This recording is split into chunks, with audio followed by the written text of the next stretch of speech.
houve a audácia por parte dessas entidades de propor um chamado Board of Peace, um Conselho da Paz, digamos assim, e um plano de 20 pontos com o alegado objetivo de assegurar a paz em Gaza e a reconstrução desse território.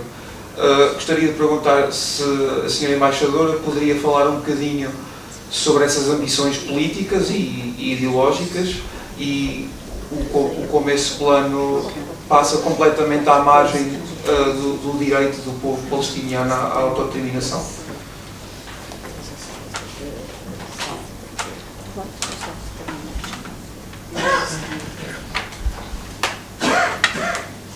That's not a tough question. But anyways, let me thank you for your question, but something I missed to mention, that I'm so happy to see Palestinian students here in this room joining us in this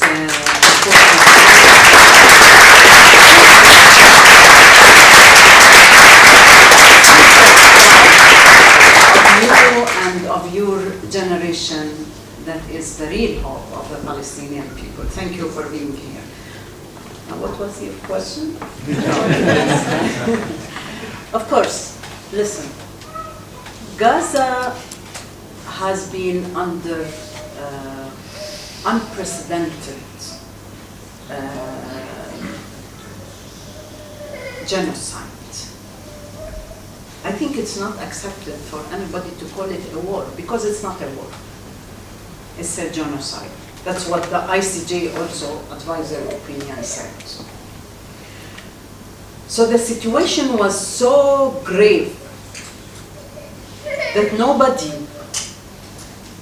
could have said no to any initiative. Initiative that will bring an end. You know, people in Gaza came to a point that they cannot breathe. And I cannot only spread slogans about the situation in Gaza without feeling the suffering of the Palestinians in Gaza, which is continuous. It didn't end. This peace plan of the 21 points did not bring the minimum solution to the destruction the Israeli weaponry machine left in Gaza. So nobody could say no. And you're not alone in this world. Politics has a say also.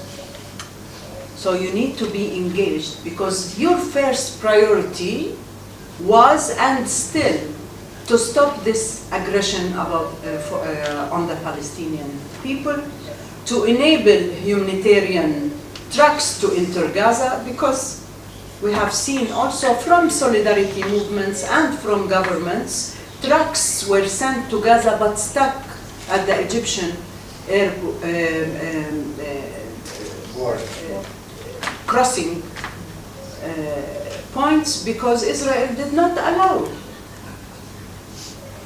We have seen over 240 journalists killed in Gaza because Israel did not want to reflect the reality. They only had Gigat, the so-called organization that were in charge of entering humanitarian assistance. Of course, they decide what kind of humanitarian assistance should enter to Gaza. So Gazans could live in tents forever because construction materials are not allowed For 2 years, students will not be able to attend classes. For 2 years, we have total destruction, partial and total destruction of hospitals. We have seen arrest of doctors who were supposed to give help to injured people. Hussam Abu Safiya, he was treating people. He went to bury his son, who was murdered by the occupation, and then came back to his duty.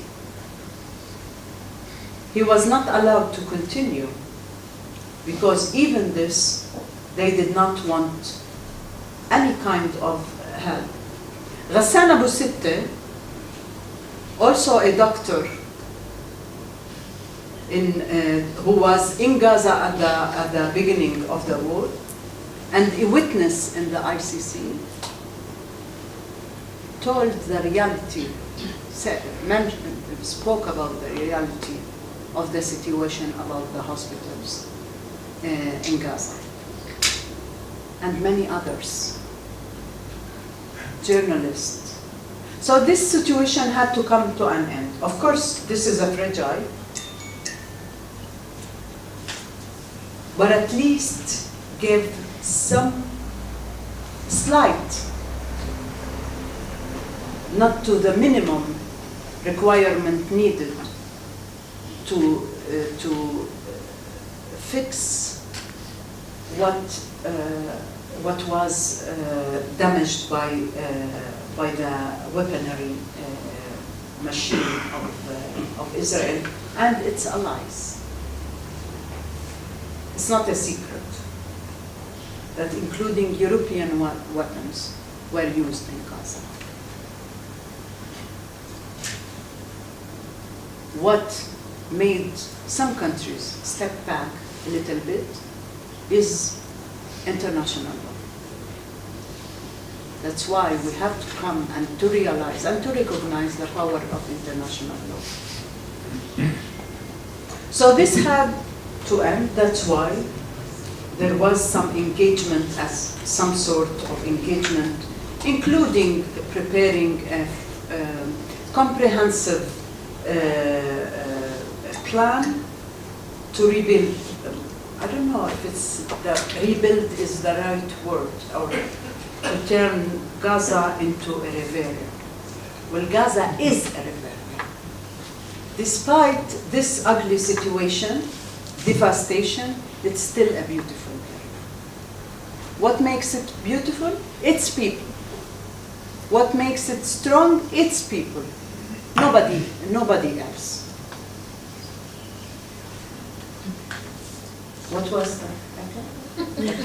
Board of Peace. I don't know. But what I know is nobody can exclude Palestinians from from deciding on their destiny. Nobody can decide the destiny of the Palestinian people. That's very important. We have been, like I told you, I'm a refugee. I'll keep saying that I am a refugee. Nobody will change this reality because I am a refugee. I was born to a refugee family, and this will never change. I'm not using this because this is not diplomatic. We are a very difficult element. We are the test of the international credibility when it comes to implementation of international law. International community should realize that peace or a political solution should not be an option. It should be mandatory, because this is related to lives of people. to rights of people. And nobody can, will, or could disclude Palestinians from any political solution that could be realized or recognized. This is a reality. And we have welcomed initiatives, including the American one at that time. We continue to welcome any initiative that is in line with international law, with our rights to self-determination, with our right to freedom, to exist.